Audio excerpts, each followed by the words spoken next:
Hello बच्चों, let's read the question बोल रहा है कि what is meant by notation del S universe, how are the spontaneity of a process and equilibrium state of the process related to del S universe, find out the limitation of entropy criterion of spontaneity.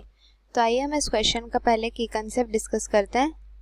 तो की concept हमारा है about spontaneity.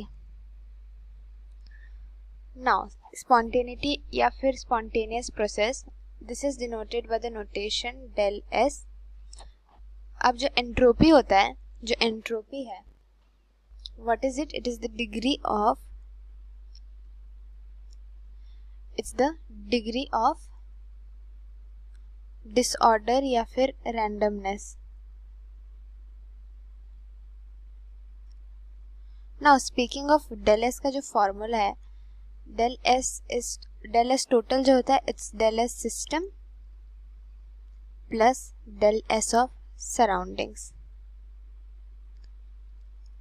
Now अगर हमें पूछे what is meant by the notation del S universe, तो जो del S of the universe होता है, this is the del S of the universe. कि यूनिवर्स मतलब total entropy of the system plus surroundings को होता है, that is the del S of universe and it's always increasing. Del S of the universe हमेशा increase करता है। अगर हम सेकेंड पार्ट पे जंप करें ऑफ द क्वेश्चन कि how are the spontaneity of a process and equilibrium state relate होते हैं, तो जो सेकेंड लॉ ऑफ थर्मोडायनेमिक्स है वो बोलता है, this is the second law of thermodynamics की, वो बोलता है कि del S of the universe हमेशा इंक्रीज करता है। This is what second law of thermodynamics. तो अगर डेल एस ऑफ, ये रिलेशन कैसा है, डेल एस ऑफ यूनिवर्स अगर लेस देन 0 होता है तो जो प्रोसेस है वो क्या हो जाता है, it becomes non spontaneous. Non spontaneous मतलब क्या हो जाएगा, जो डेल जी हो जाएगा, that is the Gibbs free energy, वो हो जाएगा greater than 0। Okay, now talking कि अब अगर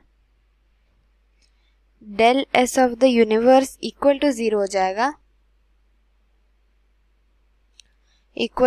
जाएगा, तो प्रोसेस क्या हो जाएगा, it will achieve equilibrium.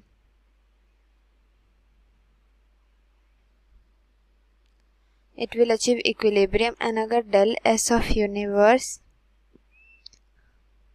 Greater than 0 हो जाएगा, तब प्रोसेस क्या हो जाएगा, स्पॉन्टेनियस,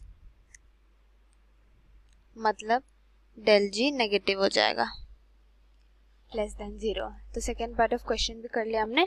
अब बात करते हैं point out the limitation of the entropy criterion of spontaneity. तो क्या लिमिटेशन होता है देखते हैं।